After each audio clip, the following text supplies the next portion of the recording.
करें आपको बताएं कि इसराइल ने ईरान पर हमला कर दिया है। ईरान ने अस्फहान समेत मुतअद्दिद मकामात पर इसराइली मिसाइली हमलों की तस्दीक कर दी है।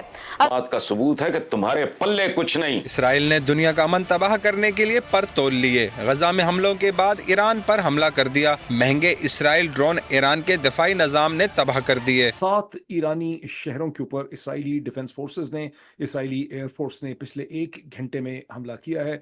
मुख्तलिफ किस्म के बेसिस को निशाना बनाया गया है। ईरान पर जुमे के दिन इसराइल ने सुबह ही मिसाइलों और ड्रोन से हमला बोल दिया। ये एम्बैरस होने वाली बात है, ये शर्मिंदा होने वाली बात है।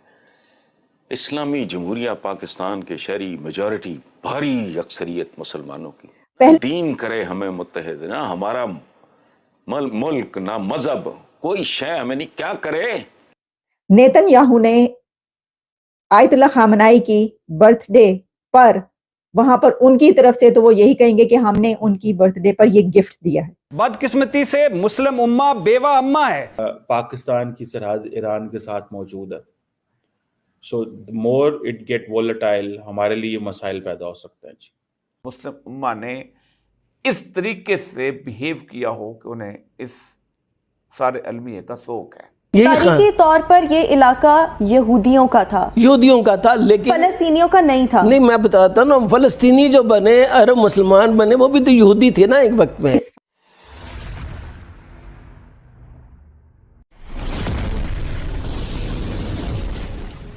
तारीखी तौर पर ये इलाका यहूदियों का था, लेकिन फलस्तीनियों का नहीं था। नहीं, मैं बताता हूँ ना, फलस्तीनी जो बने, अरब मुसलमान बने, वो भी तो यहूदी थे ना एक वक्त में। अच्छा, वही ईसाई हुए, फिर उन्हीं में से इस्लाम जब कबूल किया, उन्होंने जब इस्लाम कबूल किया तो वो मुसलमान अरब बन गए, फलस्तीनी बन गए। फलस्तीनी और यहूदियों में फ़र्क डाल दिया गया। अच्छा, यानी कि आपका कहना ये है कि फ़लस्तीनियों का आगाज़ कैसे हुआ? पहले तो थे सारे यहूदी और ये फ़लस्तीन में रहा करते थे। फ़लस्तीनी यहूदी कह लीजिए, फ़लस्तीनी यहूदी आज की टर्मिनोलॉजी में फ़लस्तीनी यहूदी। ये तब वहाँ पर एक ही लोग बसते थे, वो फ़लस्तीनी यहूदी थे। ये डिफरेंट ममालिक में गए, इनमें से चंद लोगों ने अरब ममालिक गए या वैसे ही किसी भी बिना पर पहले ईसाई हुए, बाद में इस्लाम कबूल किया।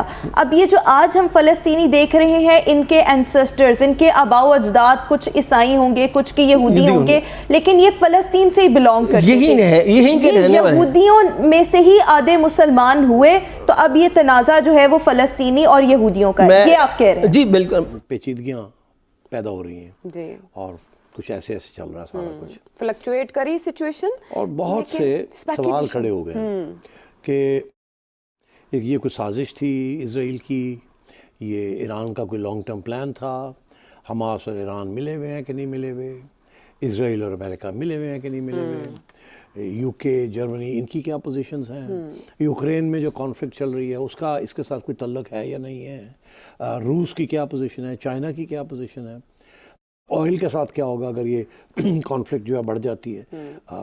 अभी ऑयल ऐसे हुआ है, हिला है मगर कोई ज़्यादा नहीं हुआ।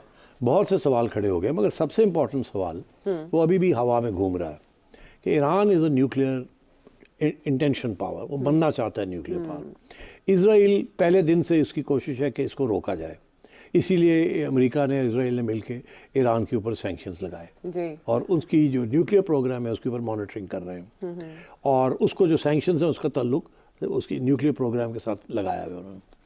इजराइल और अमेरिका की ये भी कोशिश है कि ईरान के अंदर रेजीम चेंज हो, कि वहाँ के हुक्म की छुट्टी कराई जाए, हुक्मरान की छुट्टी कराई जाए, इस्लामिक रेजीम ख़त्म की जाए और प्रो वेस्टर्न रेजीम लाई जाए। ये कोई नई बात नहीं है। 1951-52 में जब ऑयल का इशू बना था तो उस वक़्त भी अमेरिका ने ईरान के अंदर जो एक सोशलिस्ट रेजीम थी उसको उड़ा के रख दिया था, रेजीम चेंज कर दी थी यूके ने और यूएसए ने। तो ये बिल्कुल मुमकिन है कि ये लंबी सोच के मुताबिक इजराइल और अमेरिका एक्ट कर रहे हैं।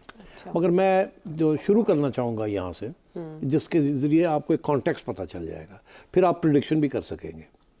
सबसे पहली बात तो ये है कि जो नया राउंड है ये जब ये नया राउंड शुरू हुआ है तो ये उसके अंदर कौन सी 2 चीज़ें थी जो नज़र आ रही थी कि कोई नई डेवलपमेंट्स होने जा रही हैं, वो क्या थी, जिसकी वजह से कुछ हम जैसे लोगों ने सोचना शुरू कर दिया कि ये जो नई डेवलपमेंट्स हो रही हैं इसका कोई कॉन्सिक्वेंसेस भी होंगे, इसके बाद क्या होगा, ये क्यों हो रही हैं, और वो क्या थी डेवलपमेंट। तो ये थी कि सऊदी अरेबिया और यूएई, बहरीन, कुवैत, قطر, بحرین, کویت, یہ ان کے تعلقات اسرائیل کے ساتھ بڑھنے شروع ہو گئے تھے, اور یہاں تک بات چل گئی تھی کہ آہستہ آہستہ یہ ڈپلومیٹک ریکگنیشن کی طرف جا رہے ہیں اسرائیل کی. یہاں پاکستان میں بھی تبصرے شروع ہو گئے کہ اسرائیلیز جو ہیں بڑے کین ہیں کہ سعودی عربیہ کے ذریعے, امریکہ کے ذریعے پاکستان پہ بھی پریشر ڈالا جائے کہ اگر اسلامک ممالک OIC کے جو ہیں سارے, ان میں سے جو لیڈرز ہیں ان کے, وہ تو تیار ہو گئے اسرائیل کو ریکگنائز کرنے کے لیے یا ڈپلومیٹک ریلیشنز بنانے کے لیے, تو پاکستان تو